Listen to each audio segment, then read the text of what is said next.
బోధన్పట్నంలోని మాతృశ్రీ విద్యాసంస్థల 29వ వార్షికోత్సవం స్థానిక ఏఆర్ గార్డెన్లో కరస్పాండెంట్ సిరిగిరి జయశ్రీ దిగంబరరావు ఆధ్వర్యంలో ఘనంగా నిర్వహించడం జరిగింది. ఈ కార్యక్రమానికి ముఖ్య అతిథిగా ACP Srinivas, CI Venkatanarayana, MEO Nagaiah హాజరయ్యారు. ముందుగా అతిథులచే జ్యోతి ప్రజ్వలన చేసి మాతృశ్రీ విద్యాసంస్థల అధినేత దివంగత సిరిగిరి దిగంబరరావు చిత్రపటానికి పుష్పాంజలి ఘటించారు. ఈ సందర్భంగా ముఖ్య అతిథులు మాట్లాడుతూ బోధనలో దిగంబరరావు విద్యా వ్యవస్థకి ఎనలేని కృషి చేశారని, నూతన ఒరవడిని సృష్టించడం జరిగిందని, ఎందరినో విద్యార్థులు విద్యావంతులుగా తయారు చేసి ఉన్నతులుగా తీర్చిదిద్దారని, నేటి ఈ విద్యార్థులు ఆయన ఆశయ సాధనాలకు అనుగుణంగా ఆయన అడుగుజాడలో నడవాలని కోరారు. అదే ఆయనకు ఇచ్చే కానుక అని అన్నారు.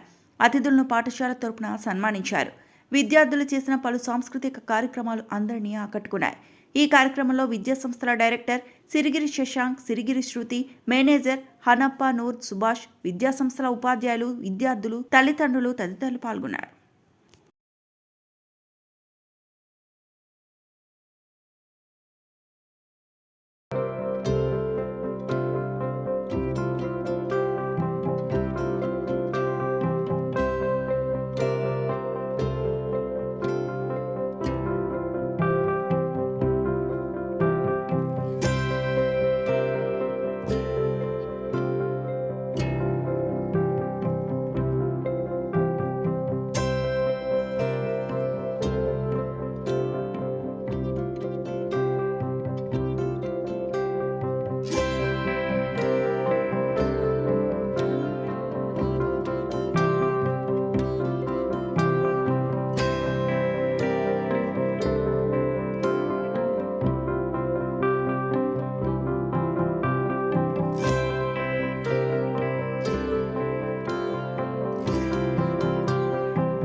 సామ్రాజ్యం దాన్ని మన దిగంబరరావు గారు 29 ఇయర్స్ కింద స్థాపించడం జరిగింది. అంతేనా? ఈ విద్యా సంస్థల నుంచి ఎంతోమంది ఐఏఎస్లు, ఐపీఎస్లు విద్యారంగాల్లో చాలా ఉన్నత స్థాయిలో ఉన్నారు ఇప్పుడున్న 29 సంవత్సరాలలో. అదేవిధంగా మీరు కూడా ఈ విద్యా సంస్థలు చదువుతున్న ప్రతి ఒక్కళ్ళు కూడా మీరు కూడా అదేవిధంగా ఉన్నత స్థాయిలో ఎదగాలని చెప్పి కోరుకుంటూ ముఖ్యంగా తల్లిదండ్రులు మీరు ఈ భవిష్యత్తు అనేది చాలా మెరుగుపరుచుకోవాలా. ఎక్కువ మొబైల్ ఫోన్స్ అట్లాంటి వాటికి గురి కాకుండా ఇప్పుడు ఉన్నది మన ఈ రంగంలో ఎక్కువగా డ్రగ్స్కి అలవాటు పడుతున్నారు. ఎట్టి పరిస్థితుల్లో కూడా మీరు డ్రగ్స్ జోలికి పోవద్దు ఎవరు కూడా.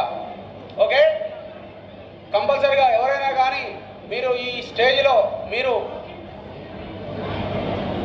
వెహికల్ నడపడం అట్లాంటి ఎట్టి పరిస్థితుల్లో కూడా చేయొద్దు. మీకు 18 years కంప్లీట్ అయిన తర్వాతనే మీరు వెహికల్ డ్రైవింగ్ అనేది చేయాలి. చేస్తారా లేదా?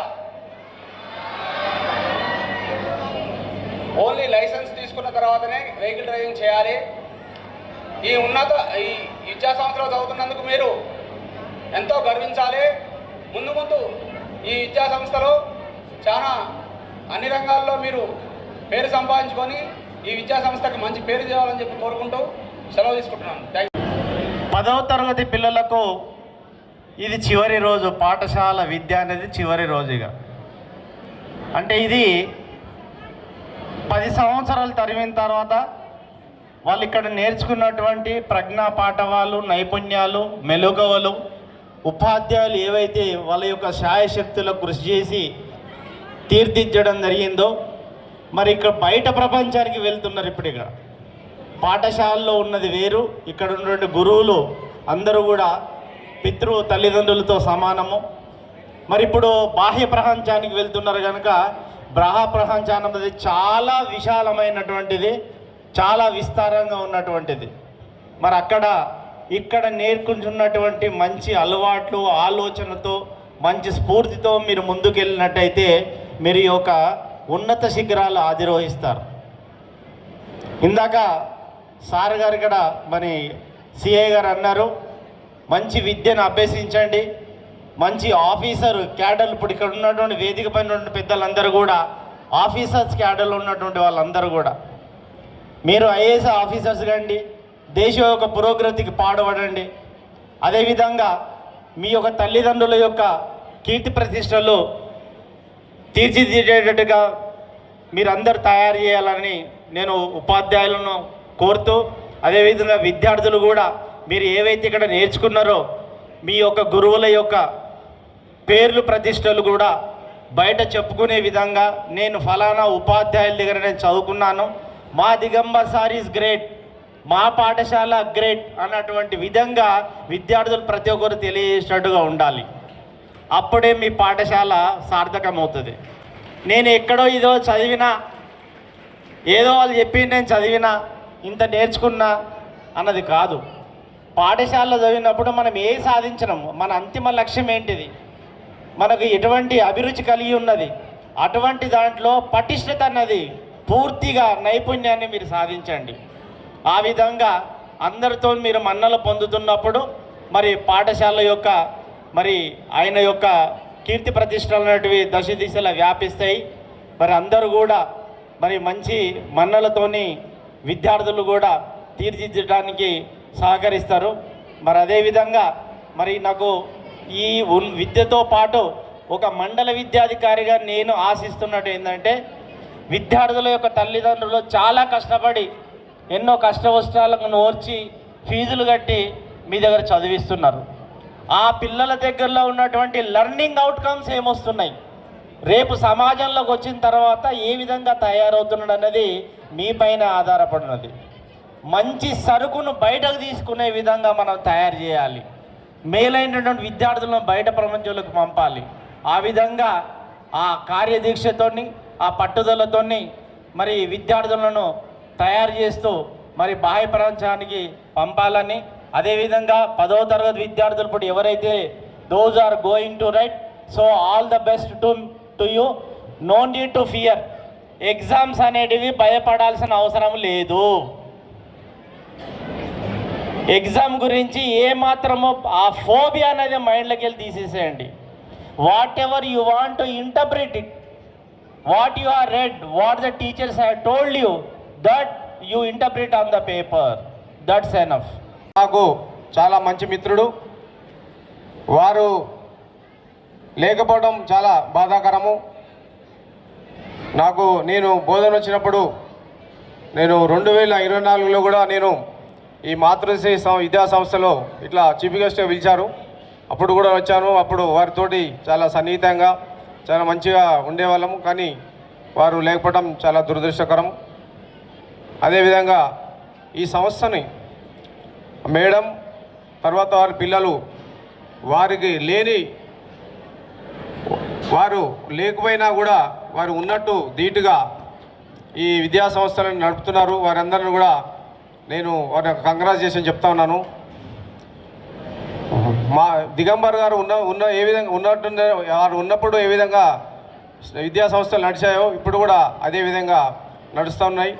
వారు మేడం కానీ వాళ్ళ పిల్లలు కానీ ఎంతో వారి ఉద్యోగాలు చేసుకుంటూ కూడా ఈ విద్యా సంస్థలను నడుపుతున్నారు. వారు ఎంతైనా అభినందనీయాలు. వారిని ఈ సందర్భంగా వారిని నేను అప్రిషియేట్ చేస్తూ ఉన్నాను.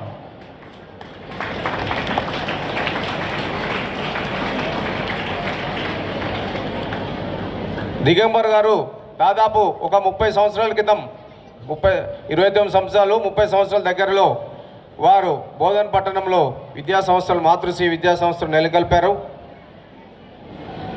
దాదాపు ఈ 30 సంవత్సరంలో ఎంతోమంది విద్యార్థులను వేల మంది విద్యార్థులను ఉత్తమమైన విద్యార్థులుగా తీర్చిదిద్ది వారి మంచి బంగారు భవిష్యత్తునికి బాటలు వేసి ఎంతోమందిని వారి బంగారు భవిష్యత్తు ఇచ్చారు. ఇంకా కూడా ఇవ్వాలని ఎంతోమంది విద్యార్థులు ఇక్కడ ఈ స్కూల్లో చదువుకొని మంచి మన దేశానికి మన రాష్ట్రానికి మంచి పేరు తీసుకురావాలని, అదేవిధంగా మన దేశంలో ఈరోజు గొప్ప గర్వకారణం ఏంటంటే మన దేశంలో యూత్ ఎక్కువగా ఉంది. యూత్ ఎక్కువగా ఉండటం వల్ల ఏంటంటే ఎక్కువ ప్రొడక్టివిటీ పెరుగుతుంది. దేశానికి స్థూల జాతీయోత్పత్తి మరియు దేశ అభివృద్ధిలో మన యూత్ ఎంతైనా తోడ్పడుతుంది. మనము మిగతా దేశాలు జపాన్ చైనా ఈ దేశాలు చూస్తే అక్కడ వృద్ధులు ఎక్కువ కనిపిస్తారు, ఎక్కువ ఉండరు వాళ్ళు. సో ప్రొడక్టివిటీ రాబోయే కాలంలో అక్కడ తగ్గిపోతుంది. మన దేశానికి ఉన్న గొప్ప గర్వకారణం ఏంటంటే ఎసెట్ ఏంటంటే మన దేశానికి యూత్ బాగా ఉంది. సో మీలో ఉన్న అబిలిటీ స్కిల్ నైపుణ్యాలను వెలికి తీసి మీకున్న స్కిల్స్ని డెవలప్ చేసుకొని కృషితో పట్టుదలతో అంకితభావంతో పనిచేస్తే విజయం మీదే. మీరు అంకితభావంతో కృషి చేస్తే మీరు సాధించాలనుకున్న ఖచ్చితంగా మీ గోలు మీ లక్ష్యం మీరు నెరవేర్చగలరు. మీ అందరికీ నా విజ్ఞప్తి ఏంటంటే ఈరోజు మంచి అవకాశాలు ఉన్నాయి, చదువుకునేటందుకు అన్ని రకాల ఏర్పాట్లు ఉన్నాయి. మనం ఏ సబ్జెక్ట్ కావాలన్నా ఒక క్షణంలో తెలుసుకోవచ్చు. గత కాలంలో చూస్తే చాలా వరకు ఎడ్యుకేషన్ అందుబాటులో ఉండకపోయేది కాదు, బుక్స్ దొరకపోయేది, చదువుకోవాలంటే చాలా కష్టంగా ఉండేది. ఈ రోజుల్లో ఈ అవకాశాలు బాగున్నాయి. ఏ ఇన్ఫర్మేషన్ కావాలన్నా వితిన్ సెకండ్స్లో మనకు అందుబాటులో ఉంటుంది. మీరు ఈ ఉన్న టెక్నాలజీని ఉపయోగించుకొని మీ నైపుణ్యాలను డెవలప్ చేసుకుంటూ కృషి అంకిత భావంతో సాధిస్తే మీరు జీవితంలో మీరు లక్ష్యాన్ని సాధించగలరు. అదేవిధంగా నేను ఒకటి చెప్పాలనుకున్నా, మీరు ఈ సెల్ ఫోన్ వాడటం మన దేశంలో ఇప్పుడు 85% మంది సెల్ ఫోన్ వాడుతున్నారు. మన రాష్ట్రంలో 109% సెల్ ఫోన్ వాడుతున్నారు. తెలంగాణ రాష్ట్రంలో 109% సెల్ ఫోన్ వాడుతున్నారు. దేశం మొత్తం 85% వాడుతుంటే తెలంగాణ మన రాష్ట్రంలో 109% సెల్ ఫోన్ వాడుతున్నారు. సో సెల్ ఫోను మన అవసరానికి తగ్గట్టు వాడుకుంటే బాగుంటుంది. కానీ సెల్ ఫోన్ రోజు దాంట్లో గంటలు యావరేజ్ ఒక వ్యక్తి రోజు 2.5 గంటలు అంటే 140 నిమిషాలు 143 నిమిషాలు సెర్చ్ చేస్తున్నట్ట నెట్లో సెల్ ఫోన్లో. సో దానివల్ల మన టైం వేస్ట్ అవుతుంది, తర్వాత మన కళ్ళు పాడవుతాయి. అదేవిధంగా మనకు ఇంతకుముందే మేము ఒక క్లాస్కి ఒక కండక్ట్ చేసాము, దానివల్ల వ్యాధులు కూడా పెరిగే అవకాశం ఉంటుంది. మనము ఏదో మీ టీవీ నెట్ చూస్తుంటాము, అదేదో తింటూ ఉంటుంటాము. So before I begin anything meaningful in my life, I always bow my head in gratitude. Okay, So on this special occasion, I take a moment to express my deepest gratitude to the two of my strongest pillars of my life. One is my mother, Srigiri Jayashree Garu, who is accompanying me today. Thank you very much, Mom, for all the support. A round of applause for her. And of course, my dad, Srigiri Digambara Rao Garu, a round of applause for him as well. Wherever I stand today, it is because of the values, the discipline and the strength that they've instilled in me. And above all, I thank God for His continued guidance and blessings. With a heart full of gratitude. మరిన్ని updates కోసం మా ఛానల్ని subscribe చేయండి.